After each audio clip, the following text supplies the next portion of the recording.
नमस्कार साथियों, welcome to my YouTube channel Suvidha 2010। KBC style से जीके देख लिया तो समझो सीख लिया। एमसीक्यू जीके सीरीज में आपका हार्दिक अभिनंदन।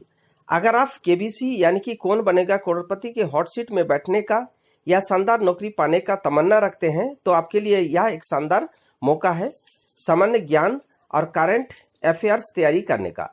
साथ ही साथ अगर आप किसी भी प्रतियोगिता परीक्षा के लिए तैयारी कर रहे हैं तो आपके लिए मेरा YouTube चैनल सुविधा 2010 एक बहुत ही अच्छा प्लेटफॉर्म है। तो देर किस बात की, चैनल को सब्सक्राइब कर ऑल नोटिफिकेशन बेल आइकन को दबा दें और वीडियो देखना शुरू करें। मेरा व्हाट्सएप नंबर स्क्रीन पर और डिस्क्रिप्शन में दिया हुआ है। एक खास बात, अगर सही से तैयारी करना है तो दोस्तों के साथ एक स्टडी ग्रुप बना लें और मेरा व्हाट्सएप नंबर पर नाम पता के साथ मैसेज कर दें। सारे अपडेट आपको प्राप्त होते रहेगा। वीडियो में प्रत्येक प्रश्न लगभग 20 से 25 सेकंड का है और एमसीक्यू के रूप में है, जिनमें से ए, बी, सी और डी 4 विकल्प दिया हुआ है। इन 4 विकल्पों में से एक सही है। आपको स्वाध्याय के लिए कॉपी पेन के साथ वीडियो देखना है। उत्तर आने से पहले आप अपना अनुमानित सही उत्तर कॉपी में लिख लें और उत्तर आने के साथ साथ जांच भी कर लें। अंत में अपना स्कोर कमेंट करके जरूर बताइए, इससे आपका कॉन्फिडेंस लेवल बढ़ेगा। तो साथियों, फटाफट वीडियो को लाइक कर दें और दोस्तों को शेयर करके वीडियो के बारे में चर्चा भी करें। तो चलिए शुरू करते हैं। दुनिया में कितने महाद्वीप हैं? ए 5, बी 7, सी 6, डी 9। सही उत्तर बी 7। पृथ्वी पर जो 7 महादेश हैं वो सबका एक एक करके नाम बताएंगे और क्षेत्रफल के हिसाब से बताएंगे, सबसे बड़ा लेकर सबसे छोटा तक। ठीक है, ये जो एशिया महादेश है ये सबसे बड़ा महादेश है। उसके बाद दूसरे नंबर पर है अफ्रीका, तीसरे नंबर पर है उत्तरी अमेरिका, चौथे नंबर पर है दक्षिणी अमेरिका और 5वें नंबर पर है अंटार्कटिका, छठे नंबर पर है यूरोप और 7वें नंबर पर है ऑस्ट्रेलिया। यानी कि सबसे बड़ा महादेश एशिया और सबसे छोटा महादेश ऑस्ट्रेलिया हुआ। ठीक है, तो ये 7 महादेश में केवल अंटार्कटिका में जनमानस नहीं रहता है क्योंकि यहाँ बर्फ से ढका हुआ है। ओके, जब आप 8 और 2 को गुना करते हैं तो आपको क्या मिलता है? ए 6, बी 16, सी 2, डी 26। सही उत्तर बी 16। अब हम लोग 8 और 2 को वैदिक विधि के द्वारा गुना करते हैं। तो सबसे पहले क्या करेंगे, हम लोग 8 पड़ी रेखा खींचेंगे। 1 2 3 4 5 6 7 और 8। ये हुआ 8। अब इसके ऊपर हम लोग क्योंकि 8 और 2 से गुना करेंगे तो 2 से 2 जो है ना अड़ी रेखा खींचेंगे, 1 और 2। अब देखिए ये 2 हो गया। अब हम लोग बात करते हैं कि कितना जगह ये जो है कट रहा है, इसको हम लोग गिनेंगे। 1 2 3 4 5 6 7 8 9 10 11 12 13 14 15 16। यानी कि ये टोटल हो गया 16। यानी कि इस तरह से 8 और 2 का गुणन 16 प्राप्त होता है। पहला ज्ञात गुप्त शासक कौन था? ए श्रीगुप्त, बी चंद्रगुप्त प्रथम, सी घटोत्कच, डी कुमारगुप्त प्रथम।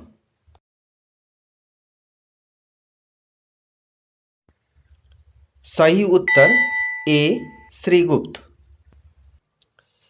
श्रीगुप्त, जिनका शासनकाल 240 से लेकर 280 ईस्वी तक था, गुप्त साम्राज्य का संस्थापक राजा माना जाता है। श्रीगुप्त के बाद उनका पुत्र घटोत्कच शासक बना। इस वंश का प्रथम प्रतापी राजा चंद्रगुप्त प्रथम था, जिसने एक विशाल साम्राज्य की स्थापना की। चंद्रगुप्त ने लिच्छवी वंश की राजकुमारी कुमारदेवी से विवाह किया था, जिससे उसे वैशाली दहेज से प्राप्त हुआ था।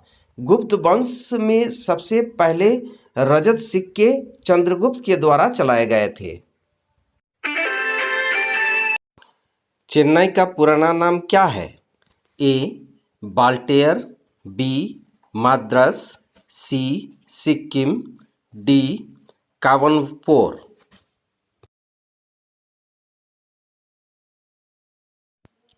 सही उत्तर बी. माद्रास। झारखंड के पूर्वी छोर पर कौन सा राज्य है? ए. बिहार, बी. पश्चिम बंगाल, सी. छत्तीसगढ़, डी. उड़ीसा। जल्दी से अपना अनुमानित उत्तर कॉपी में लिख लें। सही उत्तर है बी. पश्चिम बंगाल। अब हम लोग बात करते हैं झारखंड के पड़ोसी राज्यों के बारे में। पूर्वी में पश्चिम बंगाल, पश्चिम में उत्तर प्रदेश और छत्तीसगढ़, उत्तर में बिहार और दक्षिण में उड़ीसा राज्य स्थित है। किलोबाइट एक इकाई क्या है? ए. प्रकाश की गति, बी. भूकंप की तीव्रता, सी. बुलेट ट्रेन की गति, डी. कंप्यूटर मेमोरी या डेटा। कॉपी में अनुमानित उत्तर तुरंत लिख लें। सही उत्तर है कंप्यूटर मेमोरी या डेटा। अब हम लोग कंप्यूटर मेमोरी के इकाई और उसके स्टोरेज क्षमता के बारे में संक्षिप्त चर्चा कर लेते हैं। कंप्यूटर में एक अक्षर द्वारा ली जाने वाली जगह को मेमोरी कहते हैं। कंप्यूटर मेमोरी की सबसे छोटी इकाई को बीट कहा जाता है। एक बीट या एक अक्षर जो 0 अथवा 1 से मिलकर बना होता है, यह द्विआधारी संख्या पद्धति में अक्षर को लिखने के लिए होता है। एक बाइट में 8 बीट के बराबर जगह होती है। तो एक बाइट बराबर 8 बीट, 1024 बाइट बराबर 1 किलोबाइट, जिसको हम लोग केबी से डिनोट करते हैं, और 1024 किलोबाइट बराबर 1 मेगाबाइट, जिसको हम लोग एमबी से डिनोट करते हैं। 1024 मेगाबाइट बराबर 1 गीगाबाइट, जिसको हम लोग जीबी से डिनोट करते हैं, और 1024 गीगाबाइट बराबर 1 टेराबाइट, जिसको हम लोग टीबी से डिनोट करते हैं। 1024 टेराबाइट बराबर 1 पेटाबाइट, जिसको हम लोग पीबी से डिनोट करते हैं, और 1024 पेटाबाइट बराबर 1 एक्साबाइट, यानी कि उसको ईबी से डिनोट करते हैं, और 1024 एक्साबाइट बराबर 1 जेटाबाइट, जिसको हम लोग जेडबी से डिनोट करते हैं, और 1024 जेटाबाइट बराबर 1 यटाबाइट, यानी कि वाईबी से डिनोट करते हैं। और वर्तमान में जो है वाईबी सबसे बड़ा इकाई है और बीट सबसे छोटी इकाई है। आज तक कितने भारतीयों ने नोबेल पुरस्कार जीता है? ए 1, बी 5, सी 7, डी 10। सही उत्तर है डी 10। अब हम लोग नोबेल पुरस्कार और नोबेल पुरस्कार प्राप्त 10 भारतीयों के बारे में एक एक करके बात करेंगे। विध्वंसक शक्ति डायनामाइट का आविष्कारक स्वीडन के वैज्ञानिक केमिस्ट अल्फ्रेड नोबेल की याद में शांति, साहित्य, भौतिकी, रसायन शास्त्र, चिकित्सा विज्ञान और अर्थशास्त्र के क्षेत्र में नोबेल फाउंडेशन द्वारा वर्ष 1901 से नोबेल पुरस्कार दिया जा रहा है। यह विश्व का सर्वोच्च पुरस्कार है। इस पुरस्कार में प्रशस्ति पत्र के साथ $10 लाख की राशि प्रदान की जाती है। आज तक 10 महान भारतीयों ने नोबेल पुरस्कार जीतकर देश का मान बढ़ाया है। सभी का एक एक करके हम लोग संक्षिप्त में चर्चा करते हैं। गुरुदेव रविंद्रनाथ टैगोर यह पुरस्कार को जीतने वाले पहले भारतीय ही नहीं बल्कि एशिया महादेश के पहले व्यक्ति थे। उन्होंने साल 1913 में साहित्य के क्षेत्र में गीतांजलि के लिए नोबेल पुरस्कार मिला था। सर चंद्रशेखर वेंकट रमन, जो नोबेल पुरस्कार जीतने वाले द्वितीय भारतीय थे, उन्होंने रमन को रोशनी यानी कि लाइट के कणों की बिखराव का विस्तृत वर्णन और वजह बताने के लिए सन 1930 को भौतिक विज्ञान के क्षेत्र में नोबेल पुरस्कार दिया गया था। हरगोविंद खुराना, जो जेनेटिक कोड और उनके प्रोटीन सिंथेसिस में भूमिका के लिए साल 1968 में चिकित्सा विज्ञान के क्षेत्र में नोबेल पुरस्कार दिया गया था, और श्री खुराना यह पुरस्कार जीतने वाले तीसरा व्यक्ति हैं। मदर टेरेसा को अनाथ, बुजुर्ग, रोगियों और गरीबों की मदद के लिए सन 1979 में यह पुरस्कार यानी कि शांति के क्षेत्र में पुरस्कार से नवाजा गया था। वे चौथे व्यक्ति हैं जो इस पुरस्कार से सम्मानित हुए थे। सुब्रमण्यम चंद्रशेखर को सितारों की विकास और संरचना के लिए साल 1983 में भौतिक विज्ञान के क्षेत्र में नोबेल पुरस्कार दिया गया था। ये 5वें व्यक्ति हैं भारतीय।